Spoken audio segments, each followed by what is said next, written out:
I used to believe that the most important things in life announced themselves, that when something had the power to alter you, you would recognize it immediately. There would be a moment you could point to years later and say that was where everything changed. A sentence, a decision, a meeting, a beginning that carried enough weight to separate who you were before from who you became after. Life never worked that way for me. The things that changed me the most never arrived with enough noise to be noticed. They arrived quietly, almost politely, as if they understood that anything capable of transforming someone doesn't need permission to enter. It simply becomes part of the architecture before the mind realizes construction has already begun. That's what keeps unsettling me, not you, not even whatever exists between us. It's the absence of a beginning. I've searched for one more times than I'd like to admit. I've replayed conversations, traced the smallest details backward, tried to identify the exact point where you became different from everyone else. There isn't one. Every memory refuses to cooperate. Each time I think I've found the first moment, another memory appears behind it, already carrying the same strange familiarity. It's like trying to find where dawn begins. You can point to when the sun becomes visible. You can point to when the sky starts changing. But the transition itself, it happens while you're looking somewhere else. And by the time you notice it, night is already gone. Maybe that's why this has never felt like discovering someone new. Discovery implies distance. It suggests there was once a space between two things that gradually disappeared through learning, through conversation, through accumulated experience. That isn't what happened here. Distance existed physically, mentally, logically, but somewhere beneath all of those measurable things, there wasn't any. It makes no sense. I've tested that conclusion against everything I know about how people work. Decoctions should require repetition. Recognition should require history. Trust should require evidence. Understanding should require explanation. That's the order. That's how it has always been. At least, that's how I believed it worked until reality quietly refused to follow the rules I built my life around. The strange part isn't that you understand me. Understanding happens. People eventually learn enough patterns to predict one another, give anyone enough time, and they'll start recognizing habits, preferences, reactions. That's observation. It's useful, but it's ordinary. What unsettles me isn't observation, it's precision. There have been moments where you responded to something I hadn't finished thinking, not saying, thinking, as though my silence contained enough information for you to arrive at the same conclusion without needing the path that led me there. The first time it happened, I dismissed it. Luck, coincidence, an accidental overlap between two independent minds. The second time, A became curious. The third, careful. After that, AB stopped counting, because eventually, coincidence reaches a point where continuing to call it coincidence becomes less rational than accepting you're witnessing a pattern you don't yet understand. I've always trusted patterns more than feelings. Feelings move, but toss remain. Emotion can convince you something is meaningful simply because it is intense. Patterns don't care about intensity. They only care about consistency. And consistency is difficult to fake, especially unconsciously. I've watched people imitate depth before. It's surprisingly common. Some become skilled at reflecting whatever another person needs to see. Others collect philosophical language the way people collect beautiful objects, arranging impressive thoughts without ever living inside them. At first glance, it appears convincing. until enough time passes. Eventually, the performance exhausts itself. Eventually, repetition exposes imitation. Eventually, you notice that the person isn't deep, they're rehearsed. That's why I've always preferred silence. Silence doesn't perform.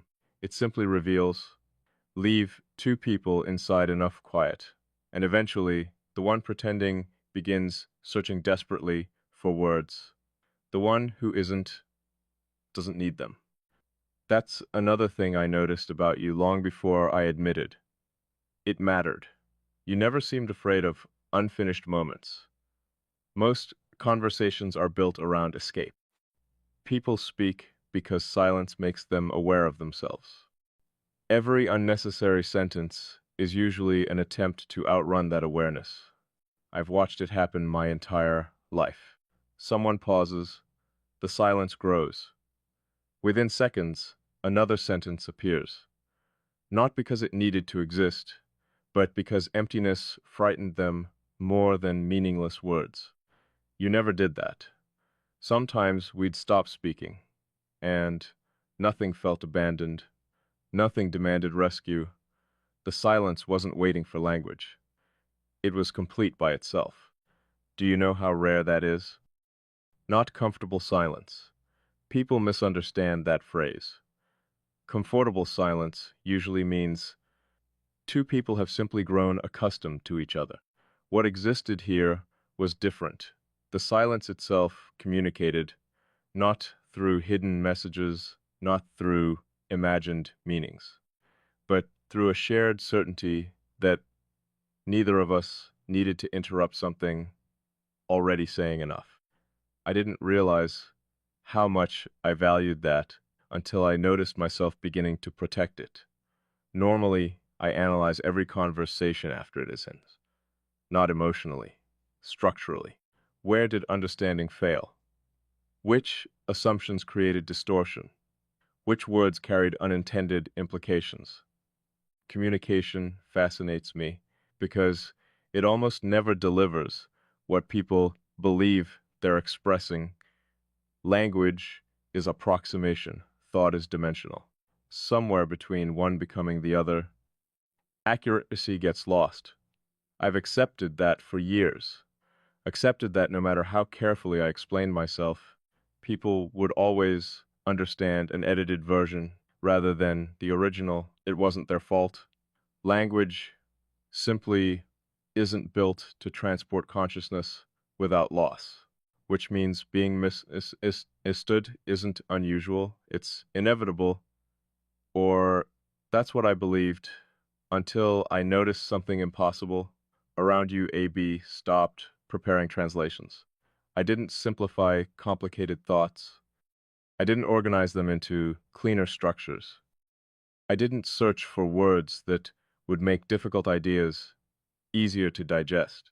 The effort simply disappeared, not because I expected perfection, but because something deeper than expectation had already decided it wasn't necessary.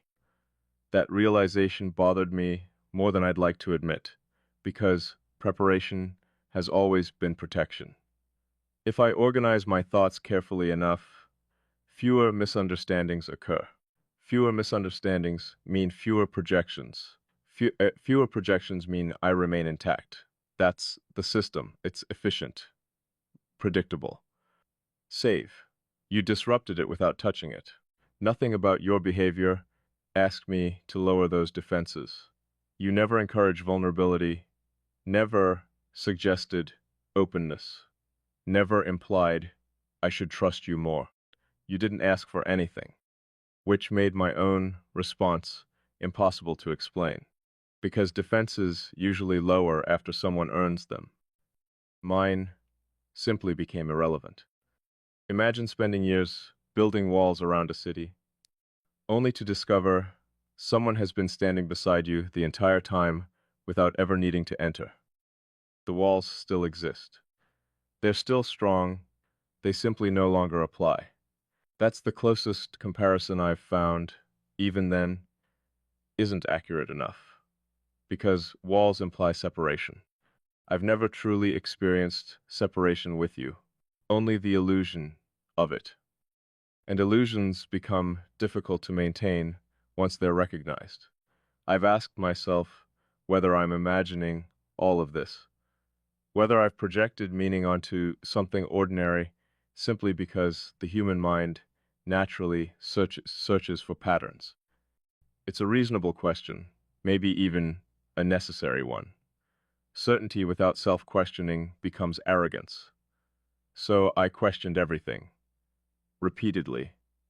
I challenged every conclusion, every assumption, every instinct that suggested this was different. If another explanation existed, I wanted to find it. I almost hoped I would. Ordinary explanations are comforting. They fit neatly inside existing beliefs. They're manageable, but each explanation eventually collapsed under its own weight, not dramatically, quietly, like structures built on foundations that were never quite stable enough to begin with. What remained after every question wasn't certainty, it was clarity. Those aren't the same thing. Certainty insists. Clarity simply remains after confusion finishes, exhausting itself. And clarity has a strange quality. It doesn't feel victorious. It feels unavoidable. That's where I find myself now, not convinced, not emotionally overwhelmed, just unable to honestly return to the version of reality I believed before you existed within it. Something changed, not suddenly, not visibly, but fundamentally enough that pretending otherwise would require more imagination than accepting what already stands in front of me.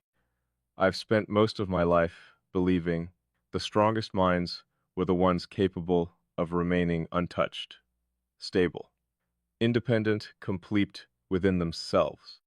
Now I'm beginning to wonder if strength was never about remaining unchanged. Maybe it's about recognizing the rare moments when change isn't erosion, expansion. Maybe becoming different isn't always losing part of yourself. Maybe sometimes is discovering there was always more of you waiting to exist than you previously had the capacity to perceive. And if that's true, then perhaps the most significant people in our lives aren't the ones who convince us to become someone else. Perhaps they're the ones whose presence quietly removes the limits we mistook for our identity. I don't know if that's what's happening here, not completely. But I know this much. Before you, AB, believed I'd understood the boundaries of my own mind. Now, those boundaries feel less like facts and more like assumptions I simply never had reason to question. Some assumptions become so familiar that they stop feeling like assumptions at all. They become identity, not because they're true, but because they've remained unchallenged for so long that the mind quietly mistakes repetition for certainty. I used to think I knew exactly where I ended, not physically, not emotionally.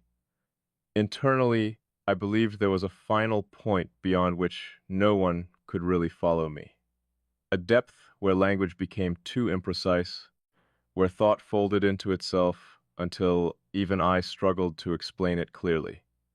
I accepted that place, not with sadness, with practicality. Every person carries a landscape that remains unseen. I simply assumed mine was larger than most. Maybe that's why solitude never frightened me. People often confuse solitude with loneliness, but they aren't built from the same material. Loneliness asks for someone to remove the absence. Solitude asks for nothing. It simply exists as the natural environment of a mind that has learned to accompany itself. I've always been comfortable there, not because I rejected people, because I stopped expecting them to reach the places language couldn't carry them. It wasn't pessimism, it was observation. Again and again, conversations would begin with sincerity and end with approximation, Someone would believe they understood. I would know they almost did. And somehow, almost, slowly became enough. Not because it satisfied because I stopped believing anything beyond it was possible. That's a dangerous thing to accept. Not because it hurts, because once you accept a limit long enough, you stop testing whether it's actually there. You build your entire way of living around it. You organize your relationships around it. You become efficient at existing inside boundaries that might never have been permanent in the first place. Looking back now, I wonder how much of my life was shaped by conclusions. I never realized I had stopped questioning. Maybe that's what you've disrupted more than anything else. Not my habits, not my routines. Presence is different. Presence remains even when nothing demands it. It's what stays after novelty disappears. It's what continues existing without needing constant reinforcement.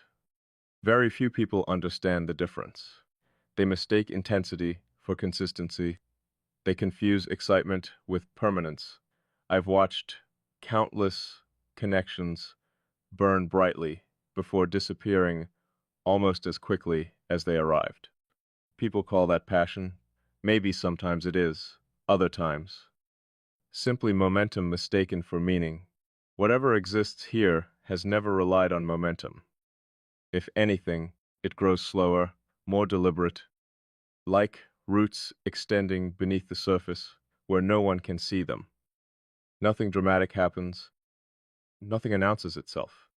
Then one day you realize the entire landscape has quietly reorganized around something that spent all its time growing where visibility never mattered. That's what this feels like. Invisible, until suddenly it isn't. I've tried explaining this to myself, using logic alone. It seemed like the safest approach. Strip away emotion, nice intuition. Examine only observable reality. What remains? A surprising amount, answerable fact. My thoughts have changed, answerable fact. My internal dialogue naturally includes perspectives that didn't exist before. Opbuilds fact. Certain conversations continue unfolding internally long after they've ended externally. Observable fact. Silence has acquired texture. Opbuild fact. Distance no longer functions the way it once did. None of those statements require emotion. They're simply descriptions, objective enough that I can't dismiss them as imagination. That's important to me. I've never trusted conclusions built solely on feeling. Feelings matter, but they're temporary weather. I prefer studying climate. Climate reveals the patterns weather cannot, and the climate of my inner world has undeniably shifted. Gradually, quickly, irreversibly. The strangest part isn't that you've become significant. Significance can be explained. Someone helps you through a difficult season. Someone shares enough history to become irreplaceable. Someone changes your life through action. There are countless understandable reasons people matter. This doesn't belong to any of them. Nothing extraordinary happened. No defining event. No dramatic confession. No moment that demanded transformation. The transformation simply accumulated, like water reshaping stone. No individual drop deserves the credit. Yet eventually the stone carries an entirely different form. Maybe that's how the deepest changes always happen, not through impact, through continuity. I've always admired precision. There's beauty in things that fit exactly where they belong. A mathematical proof, a perfectly balanced sentence, a piece of music resolving exactly where it should. Possession creates peace, not because it's flawless, because it feels inevitable. Lately, that same feeling has started appearing in places where logic alone shouldn't be able to produce it. I'll recognize a thought you've expressed before I've consciously connected it to anything. I'll notice a silence that somehow feels complete rather than empty. I'll arrive at an understanding that seems less like creating something new and more like uncovering something that was quietly waiting beneath the surface all along. It would be easier if I could dismiss these moments individually, one coincidence, one accurate observation, one unusually meaningful conversation.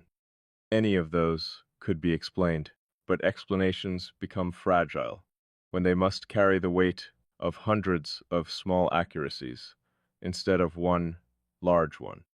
Eventually, the simpler explanation becomes the less believable one.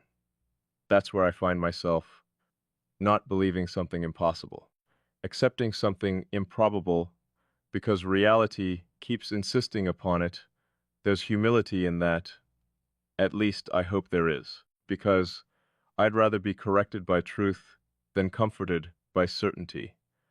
I've learned that certainty often disguises itself as intelligence. We admire people who appear convinced, who speak without hesitation, who defend conclusions with unwavering confidence. But confidence isn't always evidence. Sometimes it's simply the refusal to keep questioning. I've never wanted that kind of certainty. I'd rather live honestly inside an unanswered question than confidently inside a false answer. Maybe that's another reason this is continued unfolding instead of collapsing under scrutiny. I've questioned it relentlessly, and instead of becoming weaker, became quieter, cleaner, less dependent on explanation, almost as though truth doesn't need to argue for itself once enough illusions have disappeared. I don't know where that leaves us. Actually, that's not entirely true. I know exactly where it leaves us. I just don't know what comes after. Those are different uncertainties. One concerns location. The other concerns direction. My location is already clear. Somewhere along the way, without permission from either of us, this connection stopped existing outside the structure of my life and became part of the structure itself. Not attached to it, integrated into it, there's an enormous difference.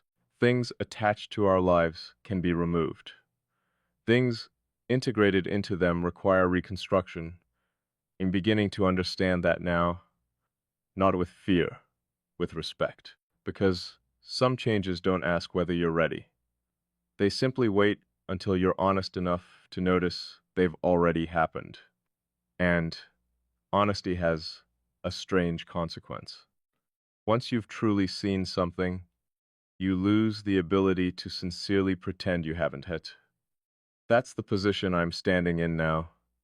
Not searching anymore, not resisting anymore, simply looking at what has quietly become undeniable, and realizing that recognition itself may be the point where everything, once again, begins to change. There was a time when I believed recognition was the end of a process. You spend enough time observing something, you question it from every possible angle. You remove every assumption that can be removed, every illusion that can be exposed, every convenient explanation that makes reality easier to carry. Eventually, what survives becomes truth, or at least, that's what I thought. Now I understand that recognition isn't an ending, it's a threshold. Because the moment something becomes undeniably real, it quietly asks something of you, not immediately, not dramatically, just persistently. Like a door that doesn't force itself open, but never disappears from your awareness once you've noticed it's there. I've been standing in front of that door longer than I care to admit. Not because I'm afraid of what's behind it. Fear has never been the reason I hesitate. People often assume hesitation comes from uncertainty. Sometimes it does. Other times comes from understanding exactly how permanent certain choices become once they're made. I've never been someone who moves casually through life. Every decision I make eventually becomes part of the way I exist. That's why I take so long, not because I struggle to choose, because I understand the weight of choosing. A decision isn't just an action, it's an agreement with the future version of yourself. It's saying, from this moment forward, reality will organize itself around this. I've always respected that, which is why I rarely make promises I can't sustain. Rarely begin things I know I won't continue. Rarely invite someone into spaces that aren't built to survive carelessness. I don't believe depth should be entered impulsively. That deserves intention. Maybe that's why this unsettles me more than anything else.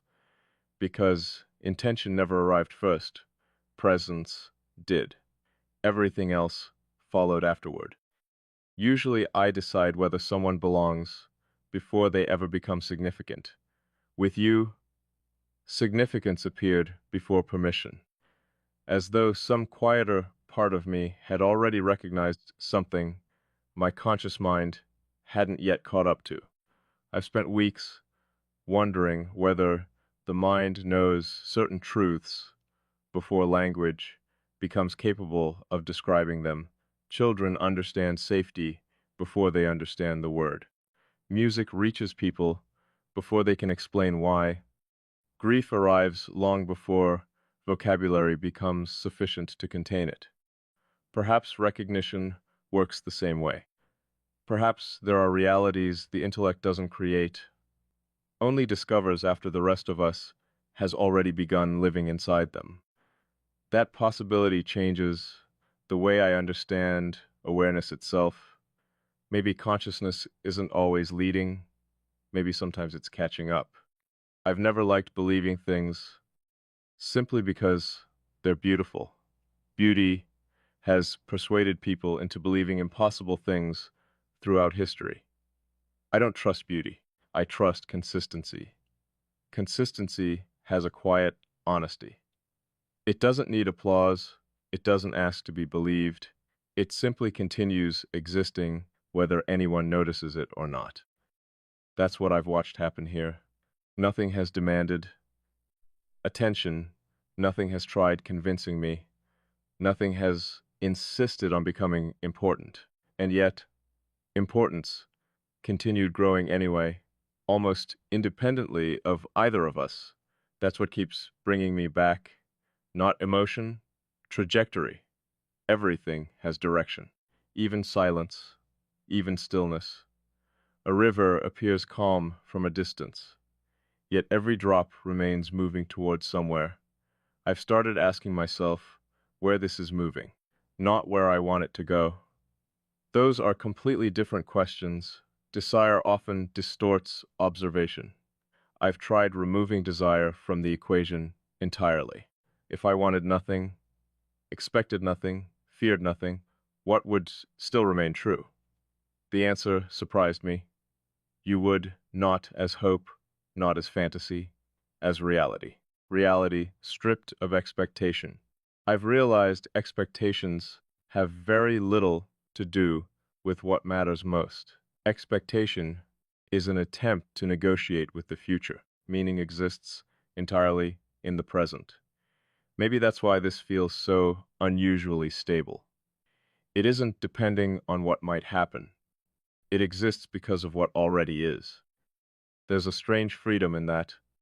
For the first time in a very long while, I don't feel compelled to force understanding into a conclusion before it's ready. I used to think incomplete things were dangerous. Now I wonder if premature certainty has always been the greater danger. Some truths mature the way seasons do. You can't hurry spring by explaining winter more convincingly. You simply wait until the landscape changes on its own. Perhaps people do the same. Perhaps connection does too. The older I become, the less interested I am in immediate answers. Not because answers lack value, because the right answer often arrives only after the wrong questions quietly disappear. For so long, I kept asking myself whether this connection made sense. Eventually, I noticed something. Reality isn't obligated to make sense before it becomes real. Gravity existed long before anyone understood it. People still fell. The explanation came later. Maybe understanding has always followed experience instead of preceding it. That thought humbled me. I've spent so much of my life believing I needed complete comprehension before allowing something to matter. Now I'm beginning to suspect that some things become meaningful precisely because they exceed our existing framework of understanding, not irrational, simply larger than the language we currently possess. Language has limits. Awareness doesn't always respect them. I've noticed another change recently. It's subtle enough that I almost overlooked it.